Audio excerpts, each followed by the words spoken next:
Bem-vindos e bem-vindas ao curso Os Caminhos do Palhaço no modo online. Meu nome é Rodrigo Roblenho e eu vou participar com vocês desse curso. Mas primeiro eu queria contar um pouquinho da minha história. Ei pessoal, para quem me conhece, meu nome é Rodrigo Roblenho e para quem não me conhece, meu nome é Rodrigo Roblenho, é o mesmo nome para quem me conhece e para quem não me conhece. Mas quem é Rodrigo Roblenho? Eu gostaria de falar, quando eu vou me apresentar, das coisas que eu gosto, das coisas que eu vivi, mas geralmente a gente se apresenta dando o currículo e é o que eu vou fazer hoje. Eu, com 12 anos de idade, conheci duas coisas muito importantes na minha vida: escotismo e teatro. No teatro, eu comecei fazendo teatro amador, em grupos amadores, fazendo pequenos cursos, até que eu entrei no TU, Teatro Universitário da UFMG, onde eu me profissionalizei. Dentro do TU, eu conheci também, num curso à parte de apenas 3, 4 dias, o que seria a linguagem do palhaço, que naquele curso eles falavam linguagem de clown. Quando eu me formei no TU, eu fui convidado a ser coordenador de artes cênicas em Betim, na Funarb. E lá eu fiquei 2 anos. Depois disso, fui para a Espanha, passei chapéu e também dei algumas aulas, comecei a dar algumas aulas de teatro na Espanha. Voltando para o Brasil, eu já voltei com uma bagagem boa de palhaço e de malabarismo. Então as pessoas me chamavam muito para fazer esse tipo de trabalho.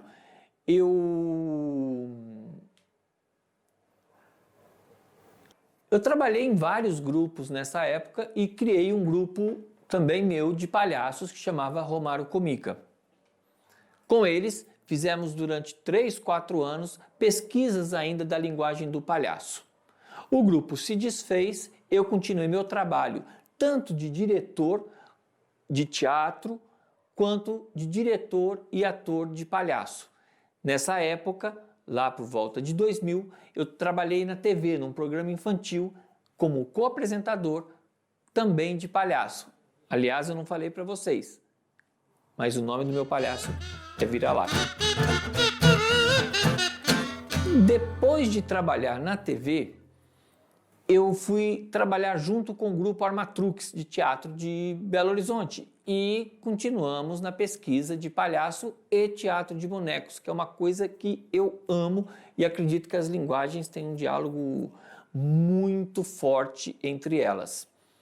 Em 2006, eu fui convidado, uma grande honra, a ter um dos cargos de teatro que eu acho mais interessantes ou dos melhores que tinha em Belo Horizonte, que era ser um dos curadores do FIT. Então eu era um dos 3 nomes que decidiam a programação do FIT. Isso foi em 2006. Enquanto eu fazia esse trabalho, eu fui convidado a integrar a equipe do Cirque du Soleil, onde eu trabalhei por 4 anos no espetáculo Varekai e tive a oportunidade de conhecer Canadá, Austrália, Nova Zelândia e vários países da Europa dentro da trupe, que é considerada uma das maiores do mundo. Mas eu decidi voltar para o Brasil para fazer o quê? Um pouco de tudo. Ser professor, autor, ator, diretor e tudo envolvendo o teatro de bonecos e principalmente a palhaçaria. Esse sou eu. Eu conheci com 12 anos de idade, eu tive essa sorte de conhecer aos 12 anos de idade as duas grandes paixões da minha vida, o teatro e o escotismo. O escotismo vem me acompanhando desde então e o teatro foi se transformando pouco a pouco em outras aventuras. Fiz teatro amador em Betim durante muito tempo e depois eu resolvi me profissionalizar, vindo para Belo Horizonte e aqui estudando no Teatro Universitário da UFMG. Nesse curso da UFMG, eu fiz o meu primeiro curso de palhaço. Foi um curso curtinho, de 3 dias, com um grupo da Argentina. E isso me provocou muito, me fez pensar muito sobre o que é o palhaço ou sobre a diferença do que eu imaginava que era palhaço com o que eu estava descobrindo. Bom, depois de me formar no teatro, eu fui convidado a retornar para Betim e dar aula na Funarb. Lá eu fiquei 2 anos investigando a linguagem do palhaço e construindo uma ideia também do que era para mim a técnica de palhaço. Depois disso, eu tive a grande oportunidade de ir para a Espanha, onde eu fiquei 3 anos passando o chapéu na rua. Imagina, eu tinha que agradar o público para eles me darem uma moeda e eu poder comer, dormir e comprar minhas coisas. Isso me ensinou uma coisa muito especial. O grande mestre do palhaço é o público. Então esse curso, ele é só para te provocar a descobrir coisas em você para poder levar para o público. E quem vai dizer se está legal ou não, lembre-se, é sempre o público. É ele que tem a última palavra. Agora, cabe eu falar para vocês que o palhaço que eu trabalho é um palhaço onde a gente busca do nariz para dentro o que a gente vai fazer do nariz para fora. Explico. Nós vamos buscar nas nossas características pessoais aquilo que pode ser risível, aquilo que pode ser engraçado, aquilo que pode servir para a gente jogar com o público, para a gente brincar com o público, já que palhaço é a arte da grande brincadeira. Por isso que muitas vezes as pessoas falam de o palhaço é igual uma criança. Na verdade, o que é igual é a energia que a criança tem e a crença que ela tem no brincar. Então, a crença no brincar e a energia que a criança tem no brincar é o que forma boa parte do que para nós é palhaço. Entendeu isso então? Vamos buscar nas nossas características pessoais. Que características são essas?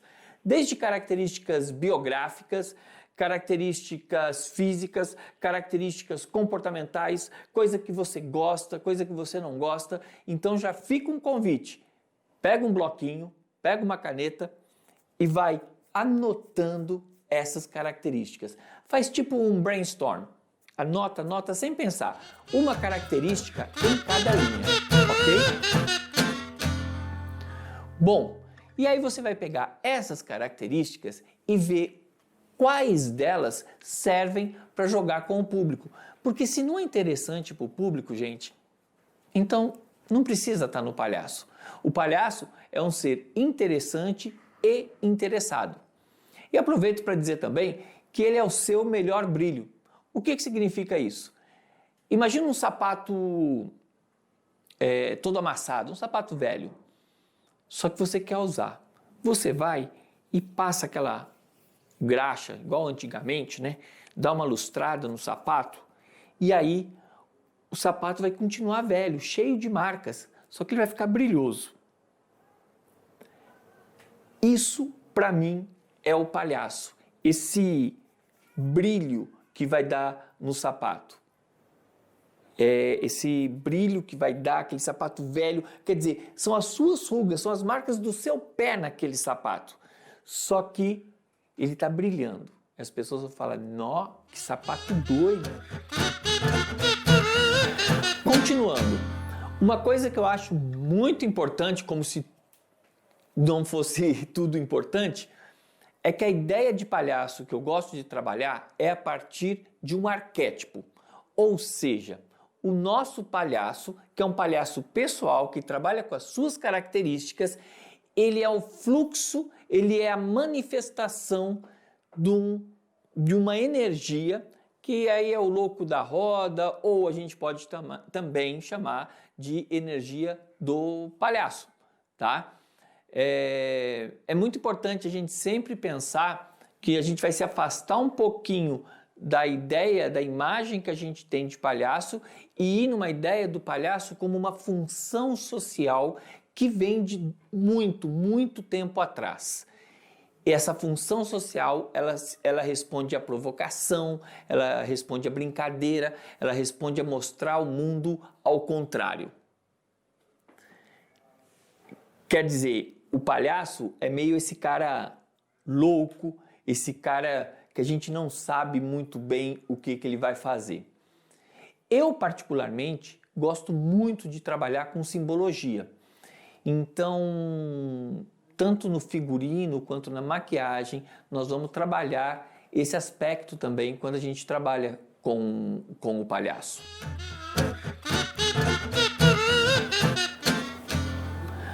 Agora, vamos ser mais específicos, vamos dar um passo a mais em o que você precisa pesquisar para trabalhar um palhaço dentro dessa linha de um palhaço pessoal, além das suas características pessoais.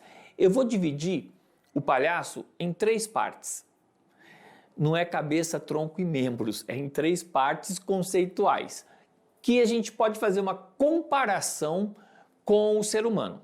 Então vamos lá. O ser humano tem corpo, o que a gente chama aí de alma ou consciência, ou cada um quiser chamar do jeito que chama, e a própria vida. No palhaço, essas coisas eu tenho outros nomes.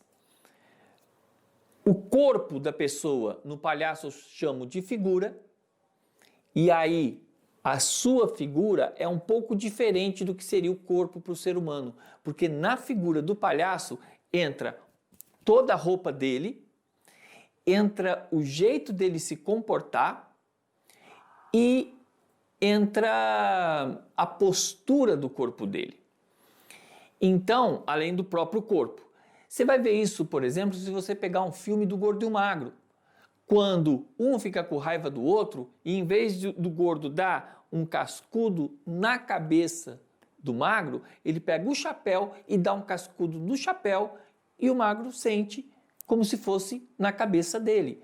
Porque o figurino do palhaço é a sua figura, é parte do seu corpo. O segundo aspecto, então, do palhaço seria isso que a gente chama de consciência, de alma, depende da crença de cada um. No palhaço, eu chamo de estado. O estado é o que te leva a relacionar com as coisas. É esse primeiro impulso de como você percebe o mundo, como você recebe a influência das coisas. Como é um pouquinho antes do comportamento, mas é o que te faz comportar de determinada maneira. Porque o comportamento e a maneira como você se relaciona com as coisas e com os outros, isso é o jogo do palhaço, que na verdade é a própria vida. Vamos supor, na minha vida, como eu falei, eu sou escoteiro, eu faço teatro, eu gosto de passeio. Tudo isso são várias maneiras de eu viver. O palhaço também tem isso.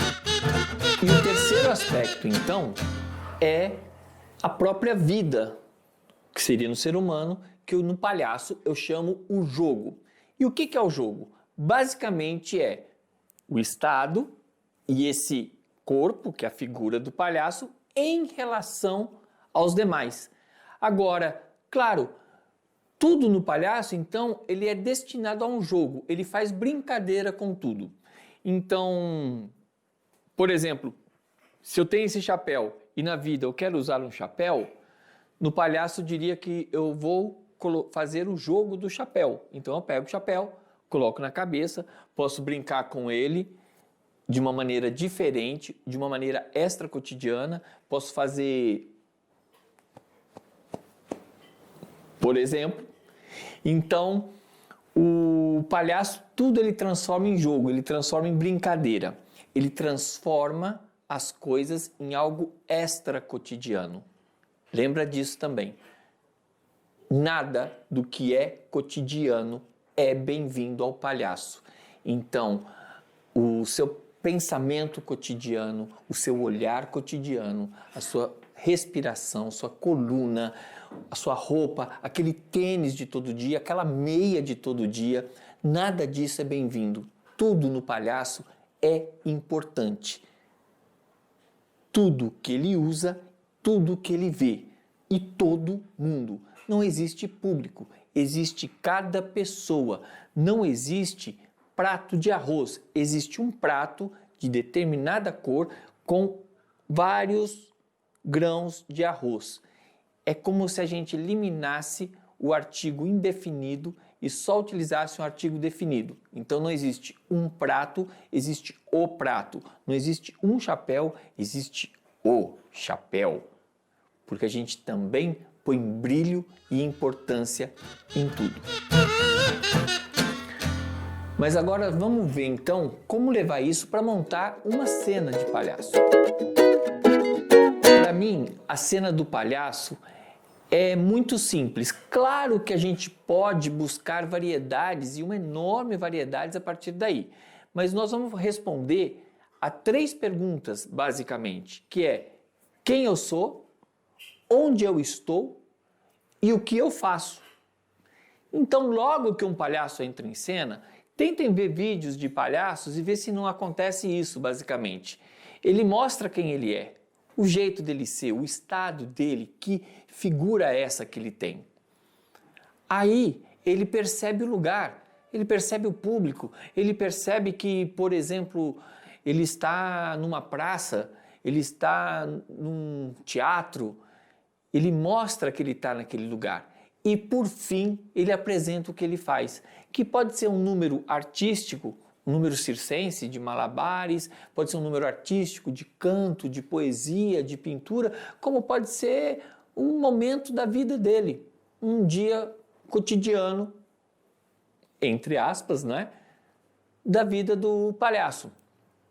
Então, por exemplo, o palhaço, se ele vai fazer uma peça de Romeu e Julieta, ele entra no teatro, vamos supor que ele é um cara que está varrendo. Ele está varrendo, ele vê que ele está ali com um cenário de Romeu e Julieta, ele resolve fazer Romeu e Julieta. Aí começa o jogo do palhaço. Ele nem está lá em Verona, onde se passa a história de Romeu e Julieta, e ele nem está ali no teatro, senão que ele está nos 2 lugares ao mesmo tempo. É igual uma criança, não é? Que está ali brincando, que está cavalgando sem ter cavalo, está, não sei, numa vassoura, aí a mãe pede, traz essa vassoura para mim. Fala, peraí, mãe, eu estou usando ela de cavalo, daqui a pouco eu levo. E ele continua brincando de cavalo, porque ele acredita. Então essa saída e volta é bem fácil. Então, como montar uma cena de palhaço? Eu vou dar uma ideia, uma maneira de se inspirar dentro de outras tantas que podem existir. Seguinte, pega uma cena qualquer. Você quer falar uma poesia? Escolhe uma poesia. Você quer fazer uma cena dentro de casa? Pega uma vassoura para varrer a sala, por exemplo. Faz a cena como se fosse você mesmo. E aí você vai pegar essa cena e vai começar a ver o que pode ser risível, vai começar a experimentar coisas nessa cena. Você pode equilibrar a vassoura no queixo, na mão, você pode pegar o lixo e jogar para baixo do tapete e o tapete ficar muito alto. A gente primeiro faz a coisa, que seria a cena, ou a poesia, ou varrer o chão, depois você exagera a coisa, e aí depois, por fim, você extrapola. Por exemplo, isso, tanto lixo foi para baixo do tapete, que o tapete ficou a 1 metro de altura em cima de todo esse lixo. Isso já é extrapolar a ideia de colocar o lixo debaixo do tapete, né? Então, de uma maneira geral, o que eu queria passar para vocês de palhaço é isso. Agora eu quero falar um pouco de maquiagem e de figurino. Então, depois dessa ideia geral de como começar o palhaço e chegar até a cena, eu quero voltar e falar um pouquinho da maquiagem, porque ela também, para mim, é fundamental no trabalho do palhaço. Na maquiagem, eu trabalho com 3 cores, que eu acredito são símbolos das 3 energias que movimentam o palhaço: o preto, o branco e o vermelho. O branco, ele se refere a esse lado angelical, a esse lado inocente do palhaço. O vermelho, ele se refere a esse lado mais provocativo, mais de menino levado, mais demoníaco do que é o palhaço. E o preto, ele se refere mais a esse aspecto primitivo das sensações, das necessidades primárias, né? De vontade de comer, de dormir, de fazer xixi, cocô, de tudo isso. Então, essas são as 3 energias que movem esse grande arquétipo que é o palhaço. Já o figurino, eu particularmente gosto muito de trabalhar com figurinos que vêm de brechó.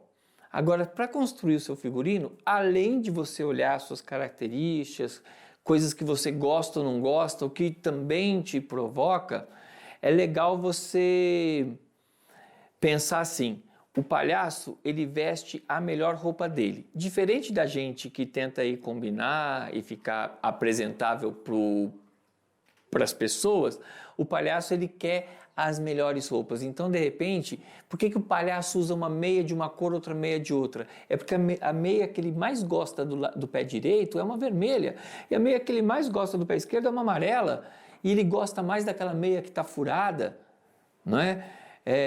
A calça que ele mais gosta, pode ser que ele goste mais de uma calça xadrez e de uma camisa listrada, e que ele goste de um casaco que é um casaquinho de dormir. Então, essa combinação de que cada coisa que ele mais gosta é o figurino dele, faz com que ele fique também uma figura interessante para a plateia, que não seja cotidiana, que transforme de alguma maneira o cotidiano em uma coisa mágica. Bom, agora, para terminar, eu queria te dar algumas ideias de exercícios que você pode fazer até em casa. Uma coisa muito importante do palhaço é a observação. Então, entra dentro de um quarto ou olha uma imagem num vídeo, escolhe uma foto aleatória, olha rapidamente, fecha os olhos e tenta lembrar tudo o que você viu. Pode não parecer de palhaço, mas é um bom exercício para a sua observação e para a sua memória, ok? E vai te ajudar muito no seu palhaço, porque vai te ajudar a observar o público.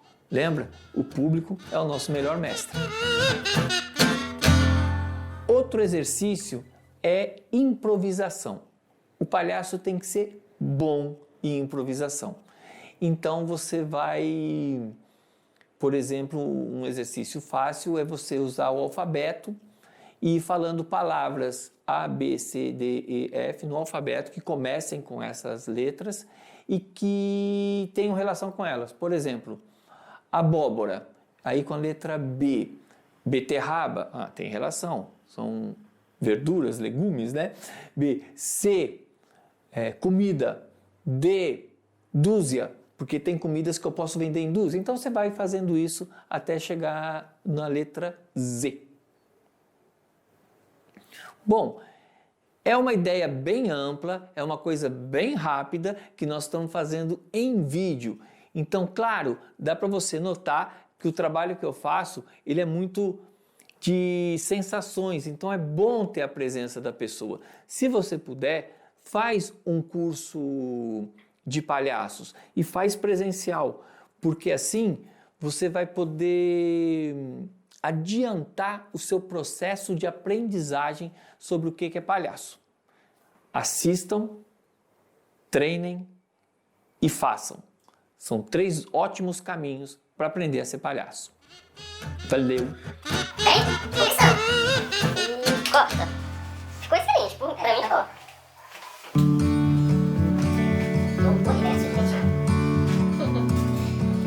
A gente tinha Semana Interplanetária do Palhaço, o nome que eu dei para um festival de palhaço. Era a única semana que tinha 15 dias, que a gente fazia, né? Chamava semana, mas durava 15, 12 dias.